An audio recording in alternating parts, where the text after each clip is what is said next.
आमे समस्ते जानिछु कि कुकुर जो चाबी थाए से रेबिस भाइरस टी आम देह को आसी थाए एवं रेबिस भाइरस टी कोठी थाए ना कुकुरर जो लाଳରେ थाए।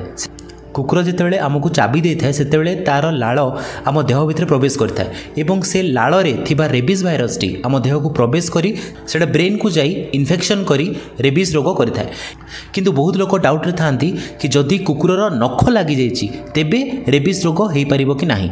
देखंतु डायरेक्ट नख इंजुरी रे रेबिस रोग हेबा कथा नुह, किंतु बहुत टाइम रे आमे देखिछु कि कुकुर माने तांकर गोड़ को तांकर मुह रे चाटु थांती तो सेथि पई तांकर जो सेलिभा अछि तांकर जो लाड़ अछि सेटा तांकर गोड़े मध्य लगी थाए तो से गोड़र नखरे मध्य रेबिस भाइरस थाए एवं सही नख द्वारा जितेबाला आमको रांपी था कि नख द्वारा जितेबाला आमर इंजुरी होता है सेतेबाला मध्य रेबिस भाइरस आम देह भीतर को जाई रेबिस रोग करार बहुत मात्रा संभावना थाए। तो जदि कुकुरर नखरे आपण किसी इंजुरी होची जदि सेटा बहुत छोट इंजुरी बहुत छोट स्क्रैच मध्य होची तेबे निश्चय डॉक्टर को पाखु जातु। डॉक्टर ताको कैटेगोराइज करती कैटेगरी 1 किंबा कैटेगरी 2 एवं कैटेगरी 3 हिसाब रे एवं डिफरेंट कैटेगरी पाई वैक्सीन किंबा इम्यूनोग्लोबुलिन दिया जाय थाए। सेतिपाई जदि कुकुर आपणकर स्क्रैच करुच्ची किंबा चाबुची किंबा कुकुरर संस्पर्श रे आसुचंती निश्चय अवहेला करंतु नहीं, डॉक्टर पाखु जातु एवं वैक्सीन नियंतु। धन्यवाद।